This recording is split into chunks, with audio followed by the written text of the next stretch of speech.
And this is a really nice, not piggyback, but I guess a nice supplement to the earlier presentation, because I'm going to get into a lot of the other issues about kind of carbon effectiveness, costs, speed that are really central to a debate about nuclear power. I take it everyone can see my really nice purple and orange slides. Fantastic. So yeah, I don't have a lot of time. I really wanted to focus on the carbon effectiveness of nuclear power. And in doing so, I just wanted to kind of have some transparency that I don't have a stake as a researcher in the nuclear debate. I don't work for the International Atomic Energy Agency or the Nuclear Energy Agency or the International Renewable Energy Agency. So we've kind of in our research team have tried to provide a dispassionate, non-partisan assessment of nuclear power, an independent examination. And my only interest in this is kind of as an interested scholar who cares about the future and cares about kind of carefully weighing the full costs and benefits of these energy systems. And the final thing that I'll say is many of you know that in the nuclear realm, many times it's hard to distinguish advocacy from scholarship, especially when projects are funded, perhaps to support a particular technology. So I wanted to highlight here, everything I'm about to show you has been fully peer-reviewed. Everything I'm about to show you is often open access, and everything I'm about to show you also has data sets that are in the public domain, which we think is very, very important for transparency, as well as for what's known as replicability, the ability for others to replicate our research, confirm our research. And we think this puts it into a special category of being a bit more transparent than many of the research you might see in the field. So I wanted to summarize this research, and the first one does fit into the different dimensions of nuclear energy and how it relates to high or low carbon footprint. So this study, which is already more than a decade old, did try to answer this question: what are the embodied emissions from nuclear power? And to do so, at the time, we tried to I screened as many studies that I could find that looked at the life cycle estimates of nuclear power. And back in 2008, that was 103 studies. We excluded a lot of them because they were either too old, right? A study from the 1970s doesn't have much relevance today because nuclear designs, management, performance has completely changed. We excluded studies that didn't offer enough details about the life cycle emissions, so it was hard to find out what their assumptions were. We excluded studies that didn't have anything new, so just reviewing earlier studies. So we wanted to have new data. And we also had to exclude studies that didn't release their data or that weren't in English. And that meant that we were kind of left with 19 studies, all published fairly recently at that time, that were accessible, had a good methodology, and had very clear estimations about greenhouse gases that were attributed to different parts of the nuclear life cycle. And I should also say here that we were doing a meta survey, which means that we did weigh the results equally. We didn't normalize, right? We didn't try to prioritize one study over another. We didn't say that a European study had more credibility than an Asian study. And that was kind of also an attempt to be transparent. You get the pure data, unaltered from the literature. And we then also looked at two very different fuel cycles for nuclear. And many of you know there's the open cycle and there's the closed cycle. So the open or once through fuel cycle is on the left. This is predominantly used in places like the United States, where it depends on fuel that is then not reprocessed and ends up being stored in a temporary repository or a permanent repository. Other countries like France or Japan use the kind of closed nuclear cycle where you do a lot more recycling and fuel processing. Both of them have different implications when it comes to carbon footprints. And what we found from those studies, here are the range of emissions.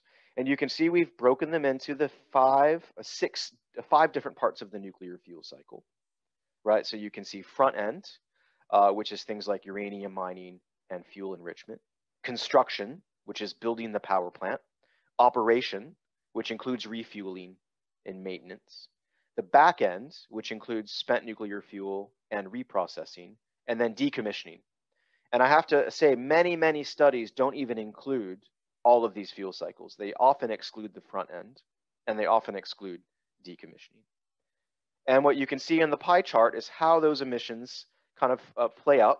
And you can see here in the total that the range of emissions in grams of CO2 equivalent per kilowatt hour is huge. It ranges from 0 emissions, carbon-free, all the way up to almost 300 grams, which is actually approaching natural gas. Some natural gas combined cycle plants operate at around that range. The mean number is 66 grams per kilowatt hour, just across those studies. And what's interesting is that number of 66 has been confirmed in very recent research. So we had follow-up studies that have kind of confirmed our findings. This one from Berton et al. You can see I've circled it in red, talks about emissions, kind of 2 clusters of emissions. You have the like low performing plants that have high emissions of 110 grams plus, as well as a class of very high performing reactors of 8 to 58. So it's kind of neat, right? 2 groups, 8 to 58, 110. Our 66 number is kind of in the middle of that, which suggests to me that we had a pretty good approach. Then you had another project done by Yale, Warner and Heath, that also found very similar findings from more data. They had 274 references and 99 estimations. And again, they get you 3 classes of reactor emissions, 13, 23, and 220. So again, this all suggests that the range of between 0 and 300 and the mean or the median of around 50 or 60 grams is confirmed in the literature. And what we've done too is we then repeated the same approach for wind and solar to also see a kind of an apples to apples comparison. And from that, you can see nuclear sits in the middle. It's here at 66. Solar photovoltaics is right behind it at 50. So nuclear and solar are very close to each other. Wind is a little bit better at 34. And again, we did conflate offshore and onshore. The numbers change a little bit. Offshore wind has a little bit better emissions profile than onshore wind. Notice the huge dip here of nuclear to gas. And this is again using mean estimates. So this is why I do think that nuclear power legitimately can call itself low carbon. It is in the middle here of all of these other technologies, wind, biomass, geothermal, solar, and nuclear, as an important mitigation option. It is not the best. This evidence is suggesting that hydro and biogas may get better emission savings, but it is certainly much, much better than gas, oil, and coal. And I think a lot of the debate is about whether you prioritize emissions from nuclear competing with solar and wind and hydro and geothermal. And there, even though wind might be a bit better than nuclear, nuclear is credible, according to this evidence.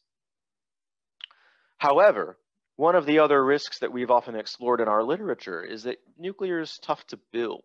So unlike perhaps solar and wind, which are more modular, which you have more materials, which don't have some of the concerns about secrecy and fissile material and weapons proliferation, nuclear tends to take longer and be more expensive to build.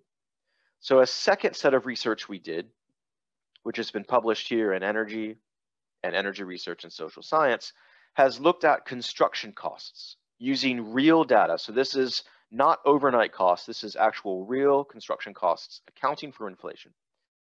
And we built a data set of 401 different energy projects across 57 countries and almost $1 trillion of investment. And across the entire sample of energy infrastructure, you can see we had 180 reactors. So we had the best data for nuclear power. But you can see across the whole sample, 3 out of 4 projects in the energy sector are underestimated. 3/4 of projects have a cost overrun. And the mean cost overrun is a long time. It's 70 months. And the mean cost per overrun is $1 billion. So this is a massive finding that energy infrastructure is endemically prone to cost more than you think it's going to cost. The only exception seems to be solar. You can see solar has an average cost underrun, right, of 4.2 million per project. Even wind and transmission projects have small overruns. But what's interesting is that nuclear and hydro are in a class of their own in terms of how long they take to build, as well as how much their overruns are. So you can see here, nuclear in this bar graph and the line graph has the highest number of projects with an overrun. Within our sample of 180 reactors, 97% had an overrun, whereas you can see that it's getting only close to 50% for wind and for solar. And the amount of the overrun is also significant. The average overrun for a nuclear project was more than 5 years. To put that into context, the average nuclear overrun is greater than the time it took us to fight World War II, which took a little less than 5 years. And you can also see here as well, when you talk about the average cost escalation as a budget, the average nuclear plant, it's the gray bar, costs 118% more than it was supposed to. So the average nuclear reactor ends up costing twice what you expected when you build it. And if you look only at our nuclear numbers from the 180 reactors, you can see the numbers here, right? Where the average cost overrun was $231 billion in overruns. The average amount was almost 120%. 97% had an overrun. And why did they have their overruns? We get into a whole host of reasons here about, as was earlier mentioned, earlier nuclear programs in the 50s and 60s weren't done for cost, right? They were done for other reasons: military connections, atoms for peace, promoting nuclear applications in medicine and science. These were political reasons, not economic reasons. You then have changes in regulations in the 80s and 90s after 3 Mile Island and Chernobyl, which created huge costs for the nuclear sector because they had to kind of upgrade their safety assessment, upgrade a lot of their designs in light of the new data we got after the accidents in places like 3 Mile Island and Chernobyl, and again with Fukushima. Building nuclear reactors is known to be very idiosyncratic. Amory Lovins says, he's a physicist, kind of compares them to building cathedrals. Each one is very site specific, which makes it very hard to mass produce, unlike solar or wind, which you can make in factories and assemble and put on site. And finally, in certain nuclear environments, scholars like Arnof Grubler have talked about negative learning rather than positive learning. So negative learning is when the next generation of nuclear reactors performs worse than the earlier one. Whereas in solar and wind, you see positive learning. Every few years, you see continual improvements in cost and performance. And this just shows you as well, we ran some simple regressions of the data. And what you can see here, this is the nuclear data for the 180 reactors. And what you can see on the top is the size, and what you can see on the bottom is the year. And this is fascinating, because what these regressions indicate is there is almost no relationship, and almost certainly no statistically significant relationship between the cost overrun and the size of a nuclear power plant. So even the small plants at less than 500 megawatts have major overruns. They have an equal percentage of likely probability of an overrun as plants of 1,000 megawatts or 1,500 megawatts. So this is hugely problematic for nuclear because it suggests you can't scale out of the problem. Whether it's a small scale plant, a medium scale plant, or a large scale plant, you have an almost equal chance of an overrun. And what's also interesting here on the bottom, it suggests the nuclear industry isn't learning over time, because you have an equal chance for an overrun in the year 2005 as you did in 1990 or 1980 or 1970. So what this suggests is that the nuclear sector will experience overruns independent of the size of a facility and independent of the time of when a facility was built. So it's like a hard truth that nuclear is very likely to always suffer from these overruns. And then finally, this is it. This is the last study I wanted to discuss. This study is so really up to date. It's published in Nature Energy, so it was prone to very rigorous peer review. And again, we looked at this question of carbon emissions reductions, and we had 3 hypotheses that we wanted to test using a very complex data set of 123 countries and 25 years of data. And the three hypotheses were, does nuclear reduce emissions? Does renewables reduce emissions in terms of countries that embrace nuclear or renewables? And finally, do they crowd each other out? Can countries do both a nuclear approach and a renewables approach?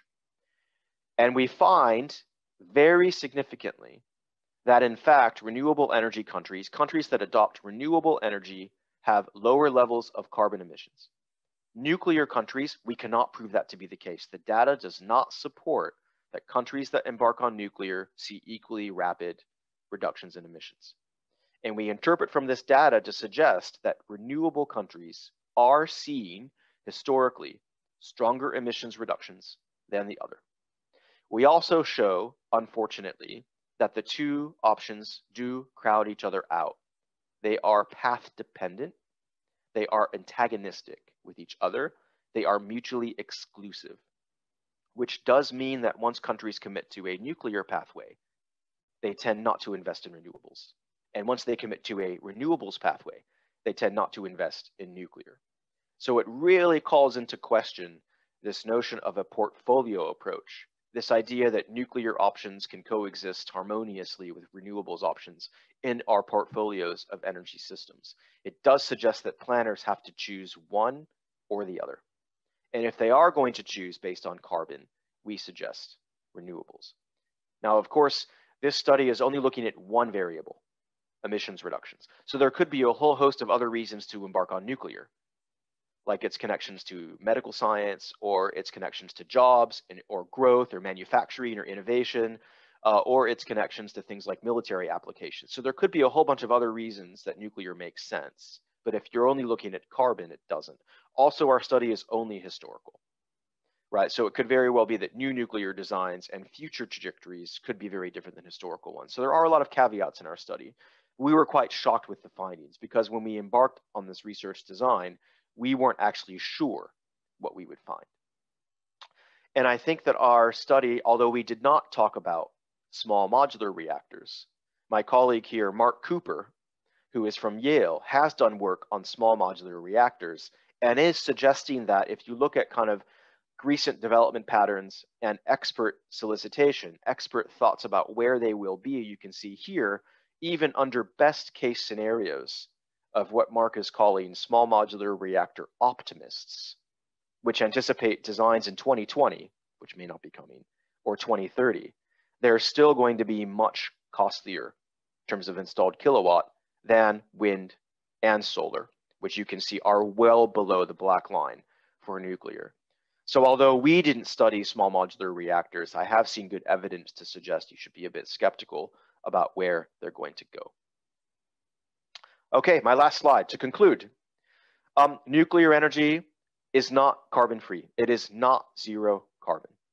Neither is wind and solar. In fact, I don't think there's any such thing as a zero carbon energy source. Even energy efficiency has embodied emissions with manufacturing, collection, disposal, etc. I think even though I've been critical of nuclear power, it is a legitimately low carbon option. Even though it's not carbon-free, it is in that range of technologies that we can use to mitigate emissions. I think it's probably a bit dirtier than its advocates proclaim, but it's a bit cleaner than some of its most fierce critics state. However, its carbon footprint won't stay the same. It will change over time. And in the near term, I think its carbon footprint is going to get worse for two reasons. One, high quality uranium ore has already been depleted. So we're kind of already tapped the easiest resources. And the second big thing is that many of you may not know, we still use a large chunk of nuclear weapons. There's a nuclear stockpile that we have been converting into nuclear fuel. When both of those reserves are exhausted, easy high-grade uranium ore and the current stockpile of nuclear weapons, and they will be exhausted in the next few decades, then nuclear's carbon footprint will increase because you have to go further at uranium mines to tap into fuel. The second core point is about cost overruns. Using our global data set of 400 projects in many countries, nuclear energy almost always costs more than you expect. 97% of plants have an overrun, and the average overrun is 117% of the project budget. Even if it performs well later on, it's going to cost you more than you thought. The third thing, also from that data set, nuclear takes a long time to build. The average time to build a nuclear reactor was 5 years plus, and that was after permitting got started. This is just construction. When you account for things like planning and permitting and licensing and approval, it's 10 to 15 years. So these very long lead times really call into question the speed at which we can embark on nuclear builds, especially in an environment where you can build solar farms in 4 months and wind farms in 8 months. It is also troubling with our recent Nature Energy study that when you use World Bank and International Energy Agency data, we cannot confirm that countries that have invested in nuclear energy see faster emissions reductions than renewables. That does suggest, if you're only looking at carbon, renewables are a better option. And then finally, while it's not our data, if you follow people like Mark Cooper or Peter Bradford, small modular reactors may be too far away and too costly to mitigate carbon in the near term. We all do require us to carefully consider the specific roles that nuclear energy plays in our portfolios going forward. And with that, thank you very much for your time.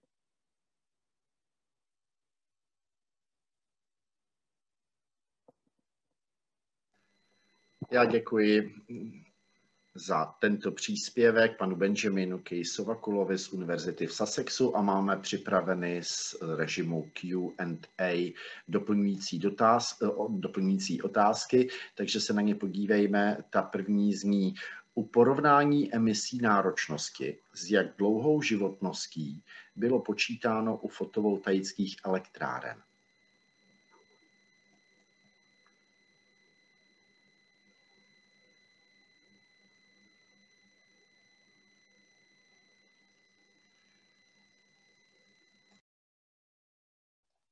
And I've turned my video on, so now you can see me in my wonderful orange shirt.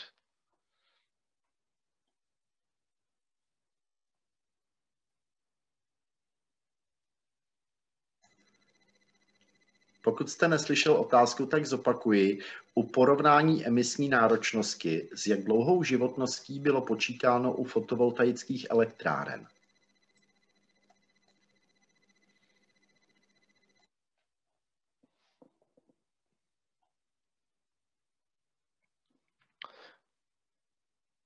Carol, I will say I don't hear any of the translation, so if there is a question for me, if you ask it in English, I will gladly try to answer it. Otherwise, if there's no questions, that's fine. People can email me.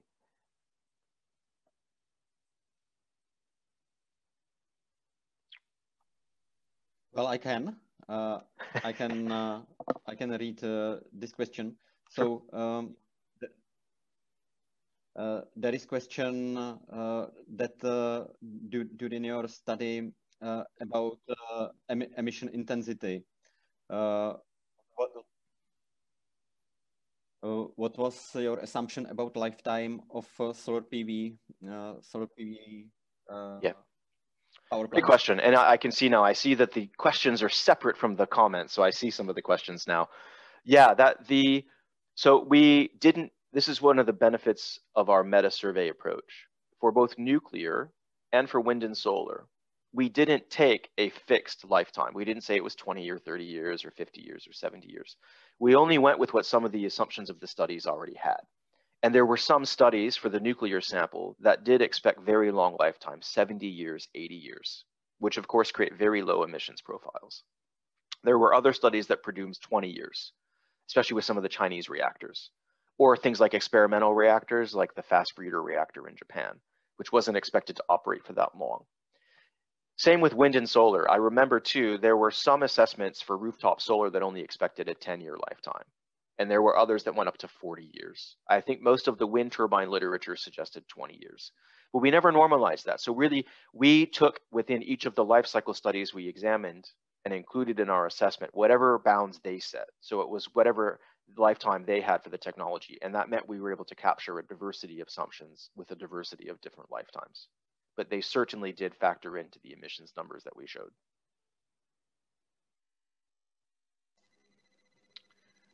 I see this question from Jan about whether what should you invest in, right?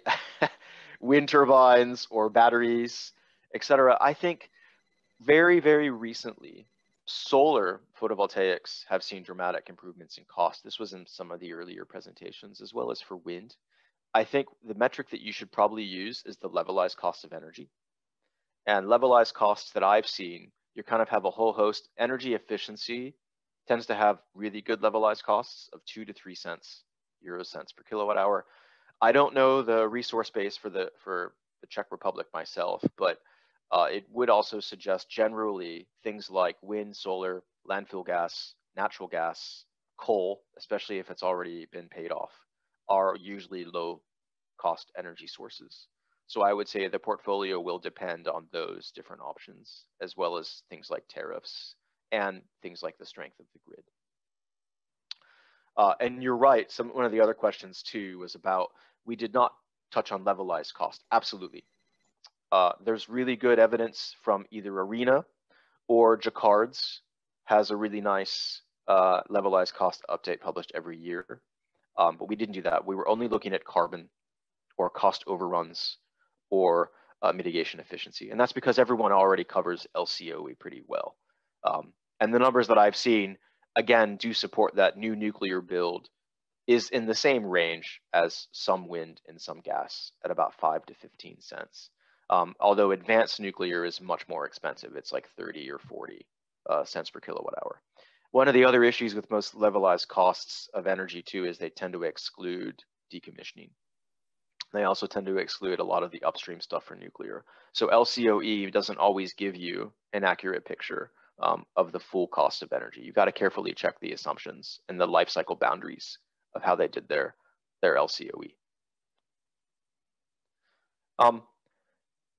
There's another question about who should make decisions for nuclear plants. I think that policymakers do all the time, but I think communities should. And I think that if a community knows the full costs of a nuclear power plant, its fuel costs, decommissioning costs, etc., and they're happy hosting it, then they should host it. Nuclear has a place in regimes where communities who are informed make accurate decisions. Same with wind and solar. And I also think there's a distinction to be made about current nuclear and new nuclear. So it may make a lot of sense to keep new nuclear operating because we've already invested all this money into it, right? It is baseload power. We've committed all these resources, as long as it can be done safely, because I think Fukushima raised some concerns about older reactor designs. But as long as we think we can do it safely, go for it. But I think the tension is you can often only do nuclear safely or cheaply, not both. So it may just be that nuclear is a bit more expensive in regimes that accurately price and fully take into account waste and decommissioning. But wherever communities deem that to be acceptable, I see no problem with nuclear having a role. It's just in situations where advocates twist the data or communities aren't properly informed about the risks, especially the risks at the back end with fuel storage and with nuclear waste.